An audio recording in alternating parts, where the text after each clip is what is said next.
आज के इस अवसर पर हम सब सौभाग्यशाली हैं। सर हरि सिंह गौर की नगरी,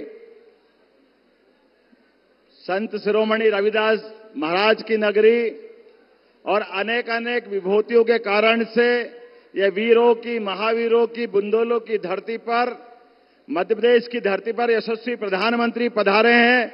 विश्व के सबसे बड़े लोकतंत्र के, विश्व के सबसे बड़े लोकप्रिय नेता, जोरदार ताली बजा करके आप उनका वंदन करें, अभिनंदन करें।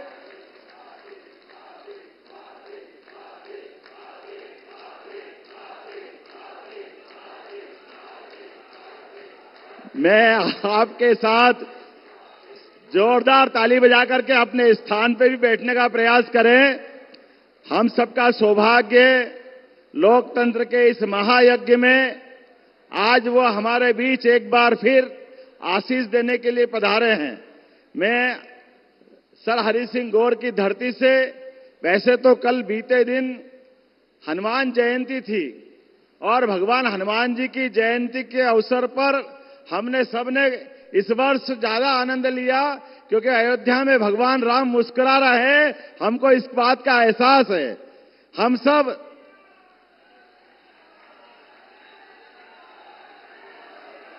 और भगवान राम बगैर हनुमान जी के अधूरे हैं। हमने सबने देखा कि हनुमान जी का जीवन सदैव त्याग करने के लिए, देने के लिए, उनका पूरा जीवन हमेशा भगवान राम की भक्ति के लिए।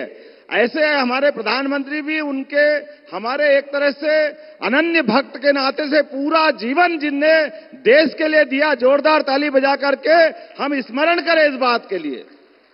और आज के इस दौर में तो और ज्यादा समसामयिक होगा ये बात बोलना कि जब कांग्रेस मैनिफेस्टो निकालती है तो मैनिफेस्टो के माध्यम से कांग्रेस ने कितना बड़ा पाप किया।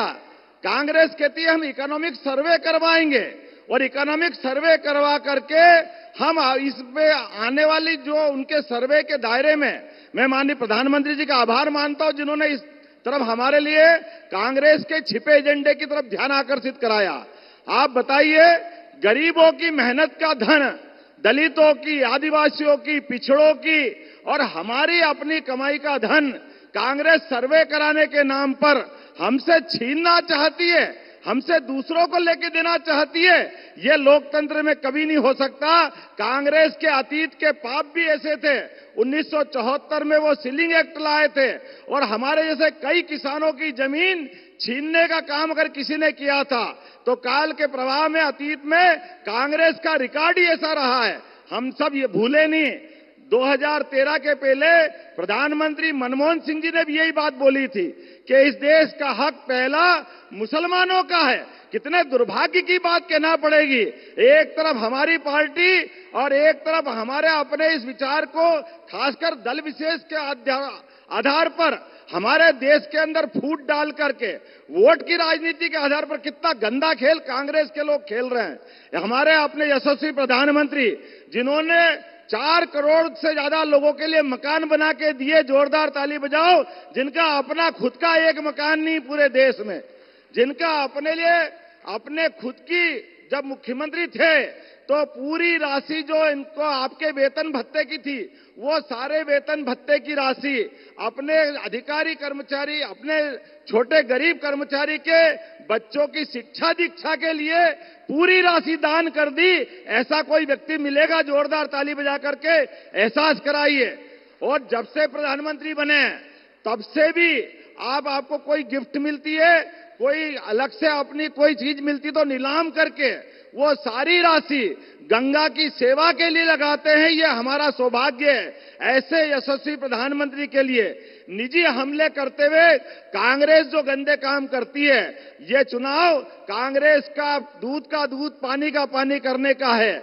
मैं आपके माध्यम से अपील करना चाहता हूं, हमारे यहाँ सर हरि सिंह गौर ने अपनी संपत्ति दान करके एक विश्वविद्यालय दिया था। हमारे प्रधानमंत्री तो पूरा जीवन दान कर दिया पूरे देश के लिए। जोरदार ताली बजाओ ऐसे तपस्वी पुरुष के लिए। हमारे लिए सौभाग्य की बात है। लोकतंत्र में भारत का दुनिया में मान बढ़े, सम्मान बढ़े, इसलिए दुनिया का नंबर 1 देश बनाने के लिए आप अथक परिश्रम कर रहे हैं। हम आप और संकल्प करें, आने वाले समय में ये जो चुनाव है, इस चुनाव में ऐतिहासिक जीत दिला करके अपनी इस भारतीय जनता पार्टी को विजय बनाते हुए यशस्वी प्रधानमंत्री के नेतृत्व में फिर एक बार मोदी सरकार बनाने के लिए हम संकल्पित होंगे। जोरदार ताली बजा के माननीय प्रधानमंत्री जी का अभिनंदन करें, स्वागत करें। बहुत बहुत धन्यवाद। भारत माता की जय।